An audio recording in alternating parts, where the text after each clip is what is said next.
বলল জিয়ার নাম প্রতিদিন জপ করলে নাকি জান্নাতে যাওয়া যাবে। চাটুকারিতা কাকে বলে, পাঁচাটা গোলাম কাকে বলে, এদেরকে দেখে শিখতে হবে। কথা বলেন ঠিক কি না? ক্ষমতা এখনো যায় নাই, না যাইতেই ক্ষমতার পাওয়ারে এই নমরুদ পুরো পৃথিবীর শাসক ছিল। তার সময়ে সে নিজেকে খোদা দাবি করেছে। বলেন তো আমাদের রব কে? কিন্তু নমরুদের সময় সে এতটাই গুমরা হয়ে গিয়েছিল, সে মনে করতে লাগলো সেই খোদা, সেই সব কিছু করে। এই জন্য ইব্রাহিম আলাইহিস সালাতু ওয়াস সালাম নমরুদের সময় আল্লাহ পাক তাকে পাঠাইয়া দিয়েছেন। নমরুদের সময় ইব্রাহিম আলাইহিস সালাতু ওয়াস সালামের সাথে বাকবিতণ্ডা হতে লাগলো। একবার নমরুদের কাছে ইব্রাহিম আলাইহিস সালামের বিতণ্ডার কথা তাফসীরের মধ্যে উল্লেখ করা হয়েছে।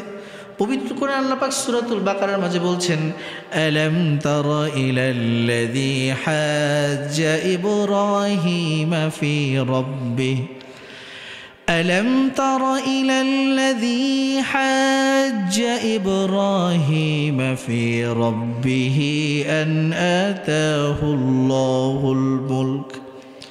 আল্লাহ পাক পবিত্র কোরআনের সূরাতুল বাকারা 3 নম্বর পারা 2য় পৃষ্ঠায় উল্লেখ করতেছেন, তুমি কি ওই লোকটিকে দেখো নাই যে ইব্রাহিমের সাথে তর্ক বিতর্ক করে? আমাদের সমাজের মধ্যে কিছু লোক ইসলামের বিষয়ে নিয়ে তর্ক করে, আছে না নাই? কেউ বলে কোরআন চলবে, কেউ বলে কোরআন চলবে না, কেউ বলে পর্দা কি এই সমাজে চলতে পারে নাকি? পর্দার বিধান তো অনেক ওল্ড সিস্টেম। বর্তমান প্রজন্মে বর্তমান সময়ে পর্দা দ্বারা কখনো সমাজের মধ্যে আধুনিকতা কায়েম করা যাবে না, এই ধরনের পাবলিক মনে হয় এই এলাকার মধ্যে নাই। তাহলে ইসলাম নিয়ে বিতর্ক, কোরআন নিয়ে বিতর্ক, আল্লাহ পাকের বিধান নিয়ে বিতর্ক যুগে যুগে ছিল, আছে, থাকবে। কিন্তু সেটা কিভাবে জবাব দিতে হবে, পবিত্র কোরআনের এই ঘটনা থেকে আপনারা শিক্ষা গ্রহণ করতে পারেন।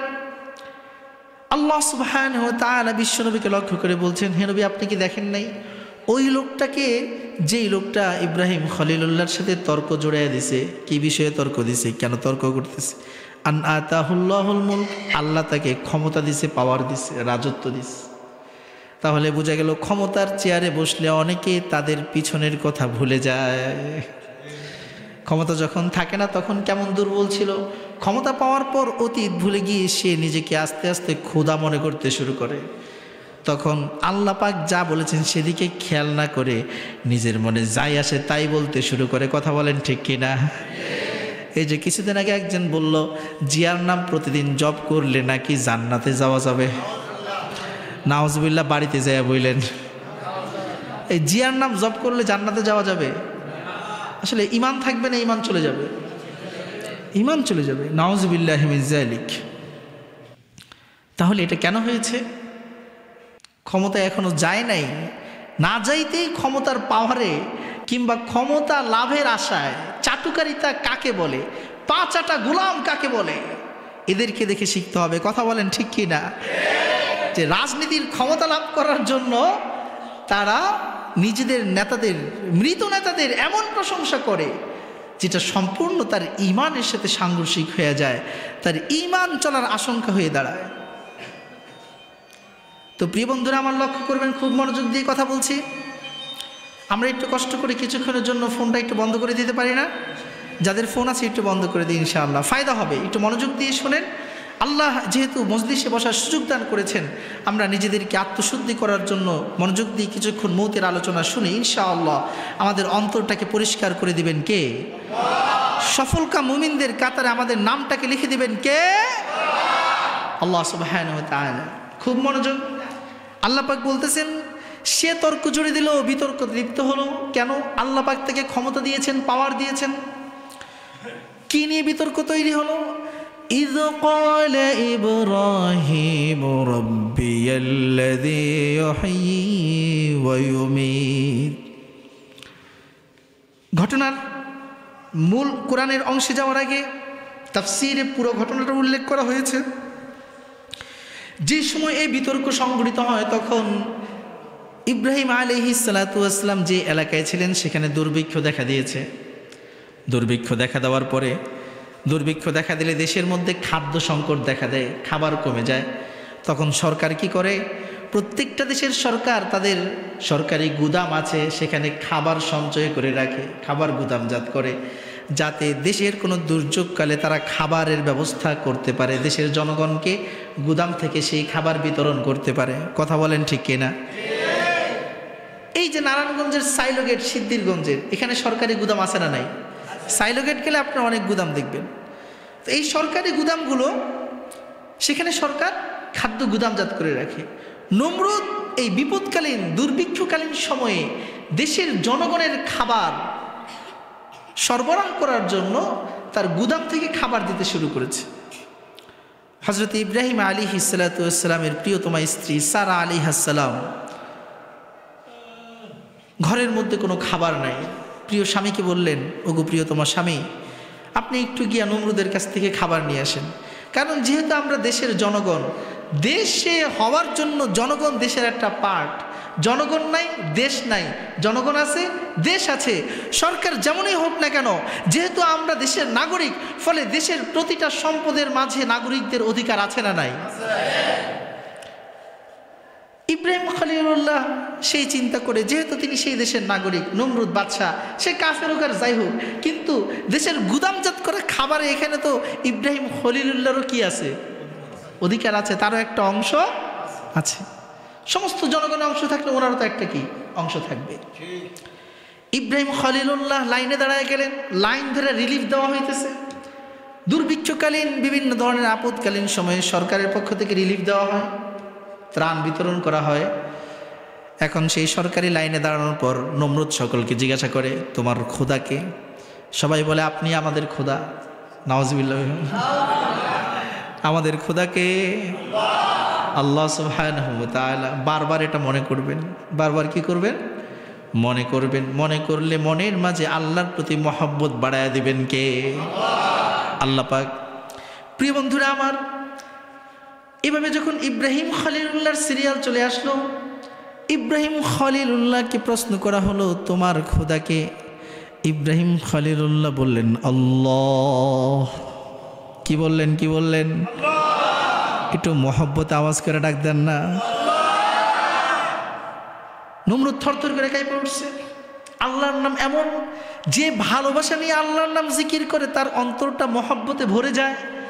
আর যে আল্লাহর সাথে শত্রুতা পোষণ করে আল্লাহর নামটা শোনে, তার অন্তরের মধ্যে ভয় আর আতঙ্ক সৃষ্টি করে দেন কে? আল্লাহ পাক। নমরুদ ভয় পেয়ে গেছে, বলল, আল্লাহকে? আল্লাহ আবার কে? আমি তো খাওয়াই, আমি তো দেই। নাউজুবিল্লাহ। ইব্রাহিম খলিলুল্লাহ তখন আল্লাহর পরিচয় দিতে গিয়ে বললেন, কি বলেছেন? পবিত্র কোরআনের মাঝে আল্লাহ পাক সেটা উল্লেখ করে দিয়েছেন। ইব্রাহিম খলিলুল্লাহ আল্লাহর পরিচয় দিলেন, রব্বিয়াল্লাযী ইউহয়ী ওয়া ইউমীত। আমার আল্লাহ সে আল্লাহ যিনি মানুষের জীবন দান করেন এবং মরণ দান করেন। সুবহানাল্লাহ। আমাদেরকে জীবন দিয়েছেন কে? আমাদেরকে আবার মরণ দান করবেন কে? মরণের পরে আবার কবর থেকে জিন্দা করে উঠে হাসরের ময়দানে হাজির করবেন কে? আল্লাহ পাক। ইব্রাহিম খলিলুল্লাহ আল্লাহর পরিচয় দিতে গিয়ে প্রথম কি কথা বলেছেন, এটা ইম্পর্টেন্ট বিষয়। কারণ এটা যদি মাথার মধ্যে বইসা যায়, তাহলে আমাদের অন্তর কখনো গুনাহের দিকে পা বাড়াইতে পারে। রব্বিয়াল্লাযী ইউহয়ী ওয়া ইউমীত। আমার আল্লাহ হায়াত দেন এবং মৌত দেন, জীবন দেন এবং মরণ দেন। কারণ জীবন এবং মরণের একমাত্র মালিক কে? আল্লাহ পাক। নমরুদ বলল, না না না, আমি জীবন দিই, আমি মরণ দিই। তাফসীরে ইবনে কাসির, রুহুল মাআনি, তাফসীরে মাজহারি, তাফসীরে কাশফ, বিভিন্ন ধরনের তাফসীরের মাঝে মারিফুল কোরআন সহ প্রায় 20টা তাফসীরে উল্লেখ করা হয়েছে এই ঘটনা। সেখানে উল্লেখ করা হয়েছে, যখন এই কথা বলল, নমরুদ বলল, আমি জীবন দিই এবং মরণ দিই। ইব্রাহিম খলিলুল্লাহ বললেন, কেমন করে আপনি জীবন দেন, কেমন করে আপনি মরণ দেন, আমাকে একটু দেখান। নমরুদ তখন ইব্রাহিম খলিলুল্লাহকে নিজেকে জীবনদাতা এবং মরণদাতা সাব্যস্ত করার জন্য জেলখানা থেকে 2 জন বন্দী ধরে নিয়ে আসলো। 2 জন বন্দীকে ধরে নিয়ে আসার পর একজনকে আইসেই জবাই করে দিছে, নাউজুবিল্লাহ। আরেকজনকে আজাদ করে দিছে। যুক্তি বুঝার জন্য মাথাটাকে ঠান্ডা করে দিতে হবে, বুদ্ধিটাকে সজাগ করে দিতে হবে।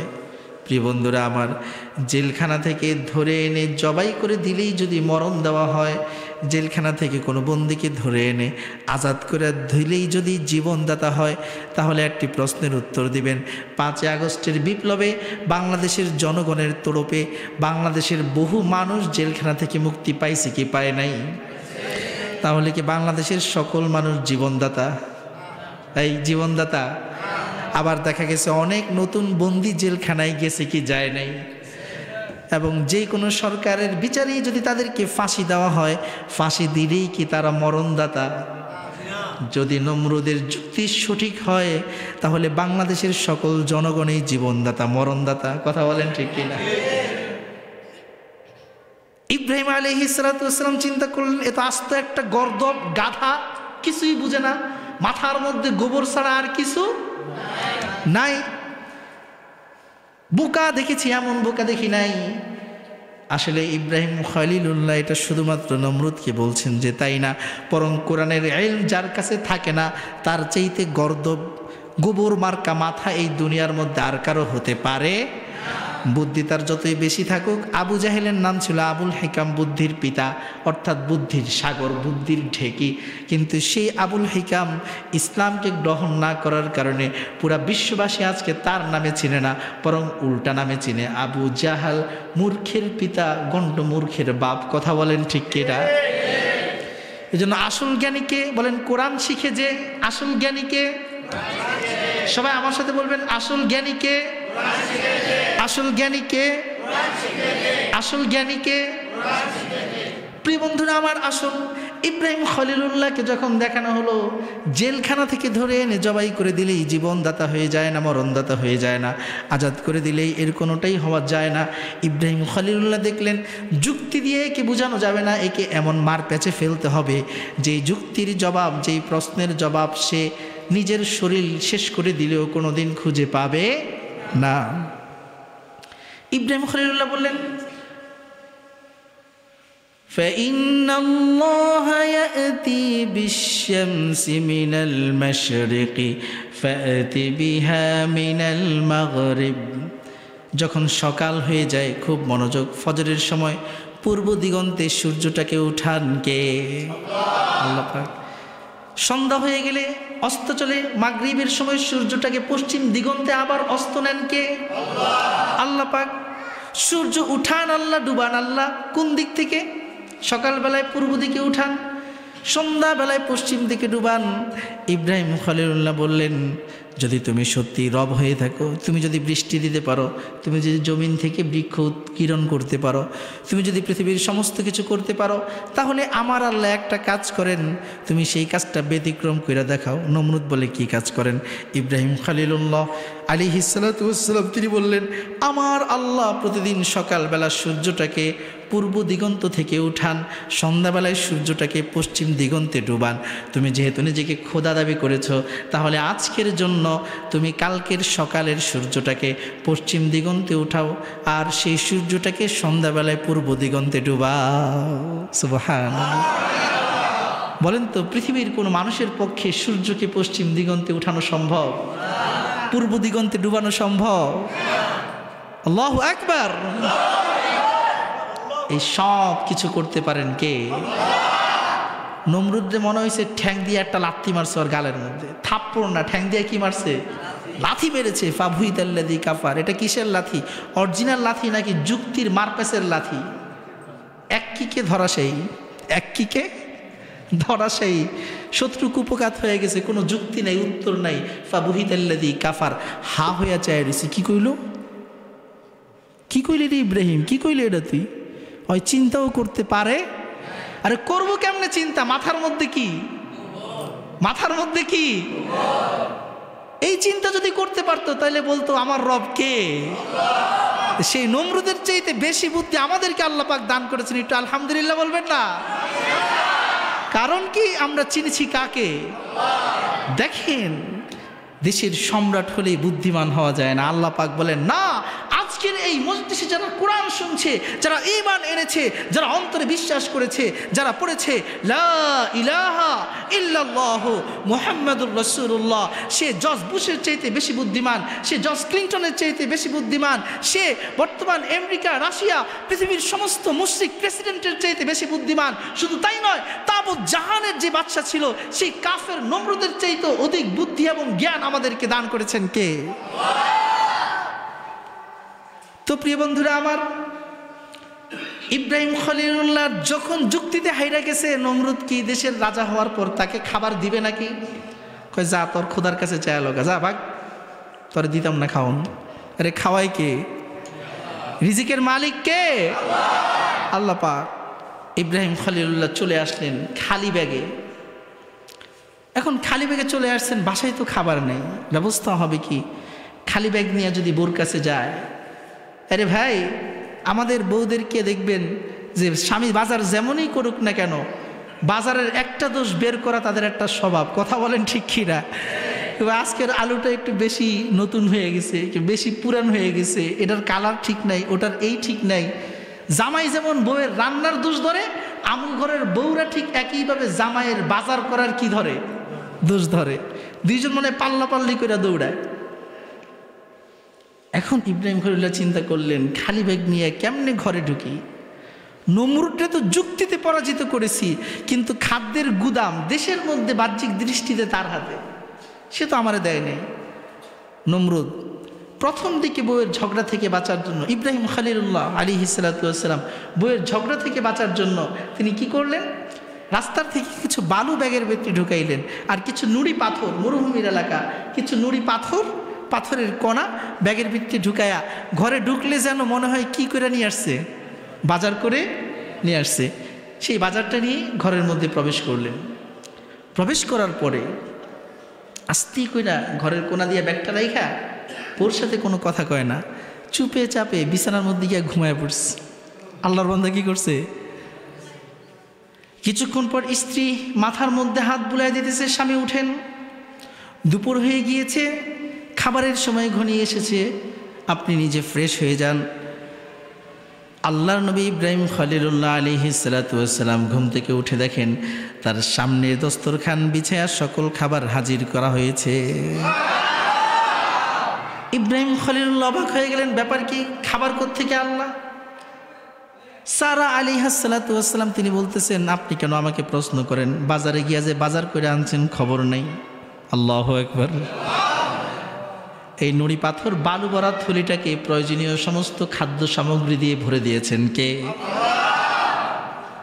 প্রিয় বন্ধুরা আমার, এটা প্রমাণ করে দেয় যে আল্লাহ পাথরটাকে শস্য বানাইতে পারেন, যে আল্লাহ বালুগুলাকে মানুষের খাদ্যে রূপান্তরিত করতে পারেন, সেই রব্বুল আলামিন মরা মানুষটাকে আবার জিন্দা করতে পারবেন কি পারবেন না?